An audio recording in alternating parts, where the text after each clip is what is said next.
We continue our Eyes of March theme and move from eye rejuvenation to eyebrow and eyelash transplants.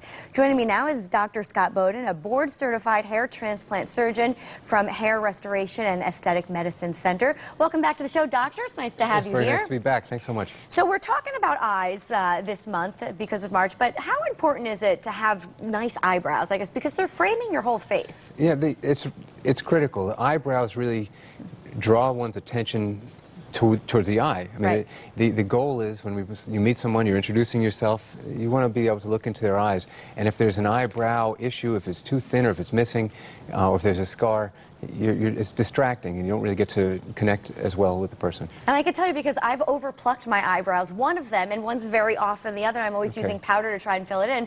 So that could be one of the problems. What else causes hair loss? Well, what you just described, overplucking, is probably the most common reason for asymmetry or missing eyebrows. Over time, if you pluck continuously, you can limit the regrowth of natural eyebrows. I also see patients that have had injury to the eyes or injury to the eyebrow where there's either a surgical scar or an accident scar. People have had burns and those kind of things. A common medical reason for eyebrow thinning is underactive thyroid, and so I always want to inquire if someone has thinning eyebrows. It could be a sign of a bigger problem. Yeah, well, exactly. So we need to understand that too. So what do you do, doctor? How do you fix the problem? Well, first we would do a medical evaluation. What is the reason? What's the source of your eyebrow thinning? Hair loss, sure. Why do you have hair loss in the eyebrow? We can actually do a microscopic evaluation in my office, looking if there are miniaturized eyebrows. There is some medical therapy that may help to stimulate the growth of the eyebrows. If there's damaged eyebrows from plucking or a scar or burn, and we'll see a few patients with those kind of situations, we actually can do eyebrow transplantation.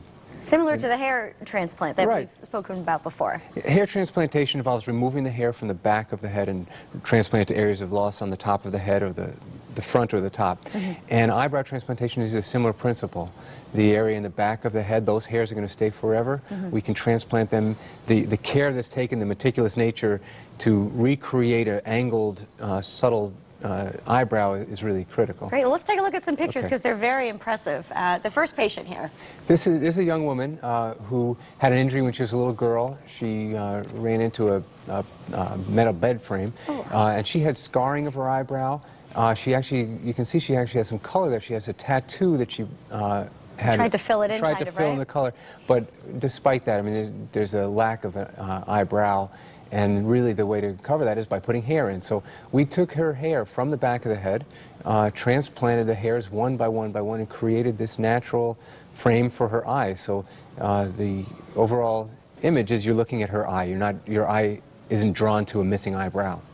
Now, it's interesting, you can also do this with eyelashes? We can. I've done eyelash transplantation when someone's had a burn or someone has absence of eyelashes for an injury or congenitally. You can actually, the same principle, you can remove hair from the back and transplant it meticulously into the upper eyelid and create permanent eyelashes. Wow, so there's options now. Absolutely. That's fantastic. Yeah. Let's take a look at some more pictures. And you can see that this gentleman is missing half of an eyebrow, it looks like. Yeah, this is a guy who chooses to shave his head. He's got very short hair, but you don't notice that. You notice that about 2/3 of his eyebrow is missing. He's actually had an invasive cancer of the forehead, and removing the cancer. Oh my goodness! Yeah, exactly. It completely came back. So we put the hairs back from the back of the head into his eyebrow. He now has you're not drawn to an absent eyebrow. You're drawn to his eyes. That is a life-changing procedure there. Oh, absolutely. I think it makes a big difference in how he's perceived and how he walks about in the world. And I want to take a look at this last picture because it's so impressive that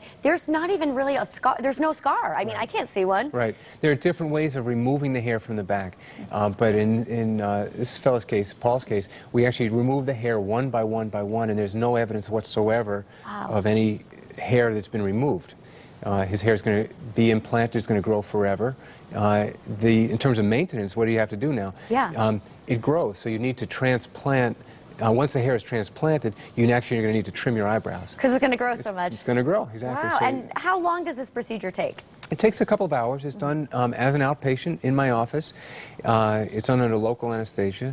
Patients are awake. They're in a very comfortable setting, and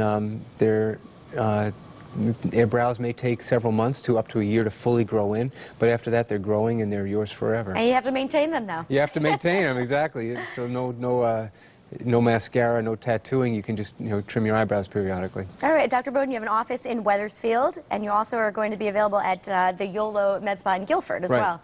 In fact, all the information is up on your screen. Hair Restoration and Aesthetic Medicine Center is located in Wethersfield. The number is 860-563-1400 and hairtransplantct.com. Doctor, again, thanks for being here. It's a pleasure. Thanks so much. My